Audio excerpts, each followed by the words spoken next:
E aí, tudo bem com você? Bom, chega essa época do ano, muitos brasileiros têm aquele compromisso de prestar contas com a Receita Federal.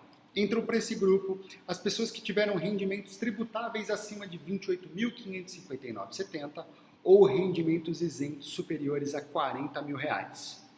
O atual cenário financeiro permitiu com que os brasileiros passassem também a investir em renda variável, perdessem o medo de investir em renda variável, sendo o mais popular dessa modalidade, sem sombra de dúvidas, as ações. Para se ter uma ideia, cerca de 1,5 milhões de brasileiros se cadastraram na Bolsa de Valores no ano de 2020. Por isso, a maioria esmagadora das perguntas que eu recebo sobre como declarar os investimentos na declaração anual de imposto de renda sempre envolvem ações. Para fins didáticos, eu vou dividir as obrigações que você tem junto à Receita quando investe em ações em duas partes. A primeira, a gente vai falar um pouco sobre a obrigatoriedade que você tem durante o ano.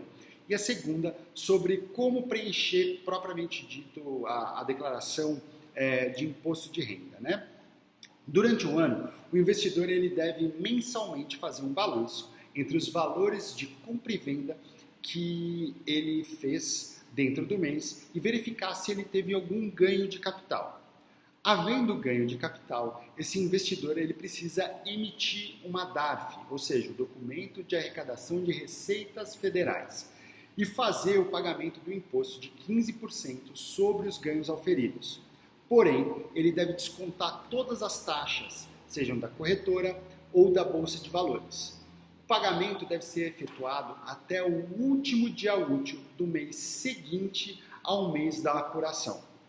No caso de prejuízo, você não tem que pagar nenhum tipo de imposto, mas você vai gerar um crédito tributário que pode ser abatido de eventuais tributações futuras que você eventualmente tenha.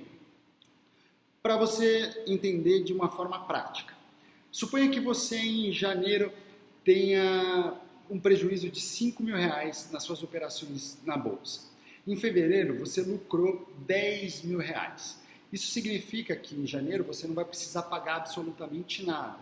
E em fevereiro, você pode descontar esse prejuízo de janeiro, fazendo com que a base de cálculo do imposto devido seja reduzida. Ou seja, nesse exemplo específico, ao invés de a base do imposto ser em cima de R$ 10.000, vai ser somente sobre 5, já que você descontou o prejuízo que você teve lá em janeiro.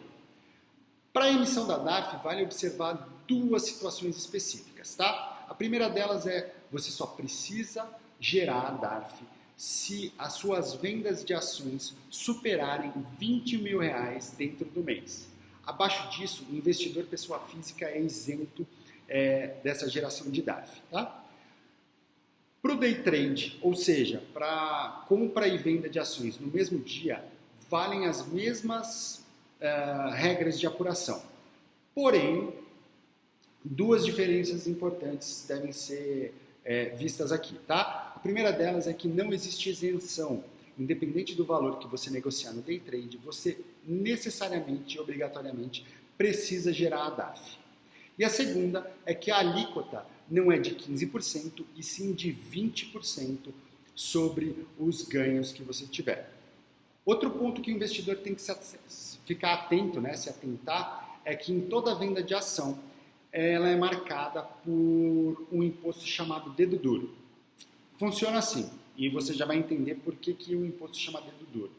As corretoras retêm na fonte uma taxa simbólica de 0,005% do valor de cada venda de ação realizada. Justamente dessa forma que a Receita Federal tem acesso às movimentações de todos os contribuintes que negociaram na Bolsa e identifica aqueles espertinhos que tentam de alguma forma sonegar. Esse valor é uma espécie de antecipação do imposto que deve ser pago no caso dos meses que você teve lucro e deve ser descontado do valor final que você deve, ok? Bom, esse valor também é diferente no caso do day trade. Ao invés de você pagar o 0,005%, você passa a pagar 1%, tá? Então, essas são as obrigações que você tem de apuração mensal. Agora vamos falar um pouco sobre o preenchimento da declaração anual do imposto de renda. Para a declaração do leão, o investidor que negocia ação vai precisar preencher 4 fichas. A primeira delas é a ficha de bens e direitos. Essas ações elas fazem parte do patrimônio do investidor e é por isso que elas entram aí, tá?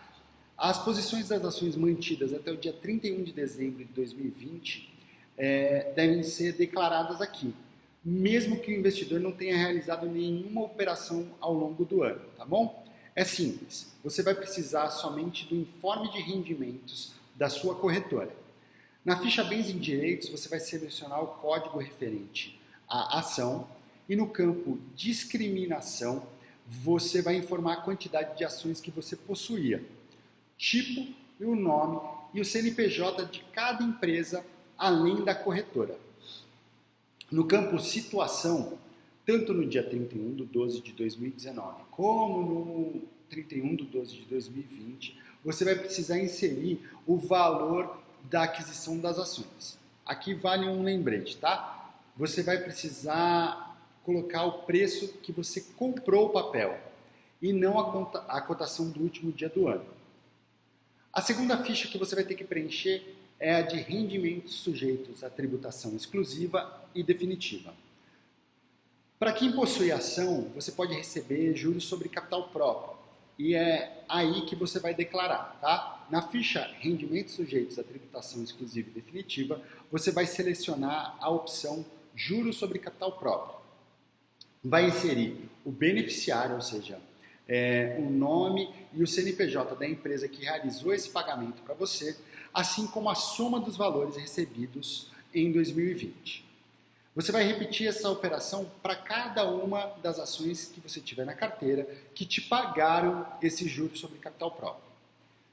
A terceira ficha que você vai precisar preencher são os rendimentos isentos e não tributáveis. Também é possível que o investidor tenha recebido alguns dividendos e é por isso que você vai preencher essa ficha. Para isso, você vai selecionar a opção lá, lucros e dividendos recebidos e clicar em novo. Você vai informar se é o titular ou o dependente e assim o valor dos dividendos e a companhia que fez esse pagamento. Você vai repetir essa operação para cada uma das empresas que você tiver na carteira que te pagaram dividendos em 2020. Nessa mesma ficha também você deve informar a soma dos lucros que foram obtidos nas operações isentas de imposto de renda. Lembra lá que quando você opera e vende menos do que R$20 mil dentro do mês, você não precisa gerar o DARF? Então, é exatamente dessa que eu estou falando, tá? Então, você vai somar os resultados positivos das operações que você tiver realizado e os meses e as vendas das ações que ficaram abaixo dos R$20 mil, beleza?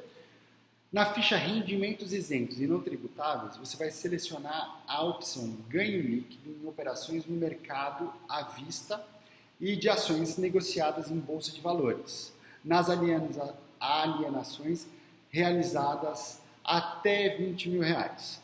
Esse nome comprido é o que você vai procurar.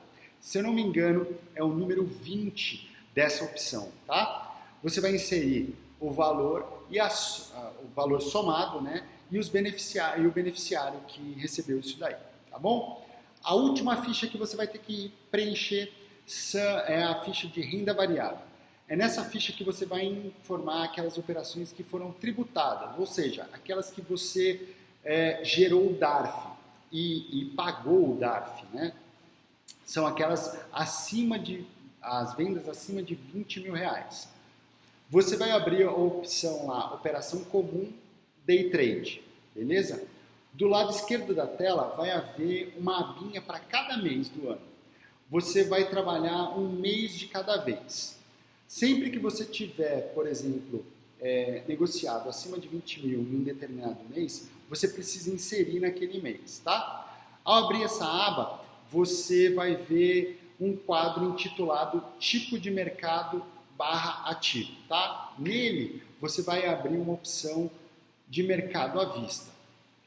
Atenção, o mercado à vista são aquelas ações, tá? De ações. Se você tiver feito operações comuns de ações, ou seja, com duração superior a um dia, ou seja, aquelas operações que não são day trade, elas vão entrar em operação na aba operação comum. Já se você tiver tido operações de day trade, você precisa procurar lá o day trade, tá? A coluna de day trade. Você vai informar um valor igual a zero nos meses que você não tiver realizado nenhuma operação superior a 20 mil reais. Então, só recapitulando então essa parte da renda variável. Nos meses que você tiver vendido mais do que 20 mil reais e que você recolheu o DARF, você vai declarar lá do lado esquerdo, mês a mês. Nos meses que você não teve que declarar DARF, você vai zerar os meses, tá? Bom, espero que eu tenha ajudado de alguma forma. Se você tiver ainda alguma dúvida sobre como declarar as ações ou qualquer tipo de investimento, pode entrar em contato através do site paidebolsa.com ou pelo Instagram, @paidebolsa, tá? Lá tem todos os canais de comunicação comigo. E você pode também ficar muito à vontade de mandar esse vídeo para outras pessoas que você conhece e que precisam também declarar imposto de renda. Lembrando que, se você, independentemente de qualquer coisa, se você está na faixa tributável ou não, se você faz declaração completa ou simplificada, mas você operou ação ou operou renda variável na Bolsa de Valores, você tem a obrigatoriedade de declarar os seus investimentos, tá? Qualquer dúvida, mais uma vez, eu estou à disposição e até um próximo vídeo. Até mais!